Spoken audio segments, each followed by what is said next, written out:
Donald Trump is facing criticism for posting AI-altered videos, not one, but two now, targeting Democratic leaders Chuck Schumer and Hakeem Jeffries. According to Politico and the Washington Post, one video showed Jeffries and I'm going to show it to you in just a minute, Jeffries in a sombrero with mariachi music, while another manipulated Schumer's words into profanity-laced attacks. Jeffries blasted the material as racist and fake, while Schumer denounced it as unserious during tense budget negotiations. You could debate the first part about, racist, but can anyone really deny Schumer's take on this, that it's very unserious during tense budget negotiations? Vice President J.D. Vance disagrees, however. He defended the clips. I think it's funny, he told reporters, calling them a way to poke a little bit of fun. Yeah, it's really fun seeing millions of people lose health care and lose food benefits and not have the planes regulated flying in. That's always fun. I get it, JD.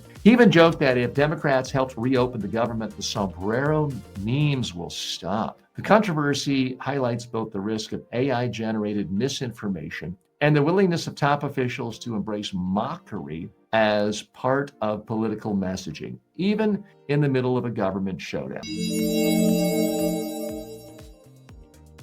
What's the real message here of President Trump using AI-generated fake videos showing Hakeem Jeffries in a sombrero and a fake mustache? The message to the world from Trump is, hey everybody, I'm a baby and I'm a drooling, blithering idiot. You thought Biden's brain was scrambled? Guess where mine is? It's scrambled eggs ready for breakfast. Let's dig a little bit deeper. I'm going to show you the video right now. This is the second one. This is not the first one, but it's the second one. I want to show it to you. And it truly is juvenile. And let me say, I'm all in favor of having fun in life. I try to have fun on this show. I'm all in favor of lightheartedness. But with Trump, there's always the viciousness to it. There's always the coded sort of wink, wink, nudge, nudge. I'm not racist, but really I might be. There's always that part. There's always the sense that any criticism of him is invalid because it's by brown people or Mexicans or people from another culture,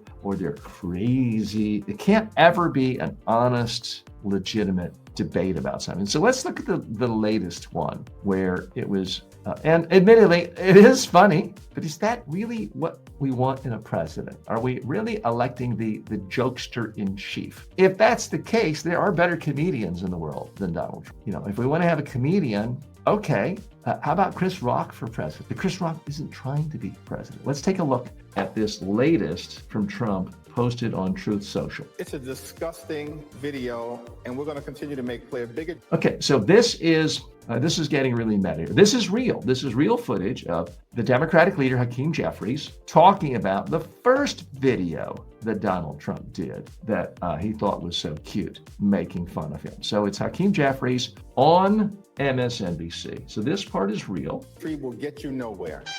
We are fighting to protect the health care of the American people in the face of an unprecedented Republican assault. So the point there, if I'm getting it right, is that Trump is trying to amplify a Republican talking point, which unsurprisingly has no basis in fact. The Republican talking point is the Democrats are shutting down the government because they're so outraged that we're not spending billions of dollars giving health care to illegal immigrants. Well, that sounds outrageous. Why? Well, those Democrats sure are extreme. They must be awful people. Except it's not true. And by putting this little image up, in some ways it's clever if you were, a candidate running for office and you had no power and you're trying to get attention. But when you're the president of the United States, you already have the bully pulpit. You're in charge of negotiations that affect millions, arguably billions of human lives. And to descend into this childish, name-calling, taunting, I'm going to lie about them because it's better than the truth attitude is truly, utterly despicable. Am I saying it's, drawing a mustache on someone is racist category? No, I'm not saying that. But again, if you squint the right way, what it's really saying is Democrats are not real Americans. They don't actually care about real Americans. All they care about are illegal immigrants. That is the message here. And it is complete and utter demagoguery. And it's also just childish at a level that is just epic. This is the sort of thing where in the past, if a 21-year-old city councilor had done it, they would be censured by the city council and probably lose the next election. And here we have the president of the United States. I'm sorry, but you can't have it both ways. You can't say, well, discourse in America is so vile, it's so coarse, and it's across the spectrum. It's everybody. Everybody's not doing it. Hakeem Jeffries is not putting out an AI-generated video of Trump with his face, but as a 400-pound man saying things like, I love the government clothes because now I can eat dead babies all day long because that's what I like to do. Hakeem Jeffries is not putting out an AI-generated deepfake video to make Trump look like that, to make him look that silly, that stupid, because he's a serious person. Is Hakeem Jeffries perfect? No. Is Chuck Schumer perfect? No. But they're at least trying to have serious conversations with the American people and this administration about how policies can be enacted to benefit Americans. And to be treated with just this silliness, this nastiness, these tropes dripping with racism. And yeah, there's some humor in it. I get it. I'm not humorless. But to see J.D. Vance just sycophantically, oh, it's funny.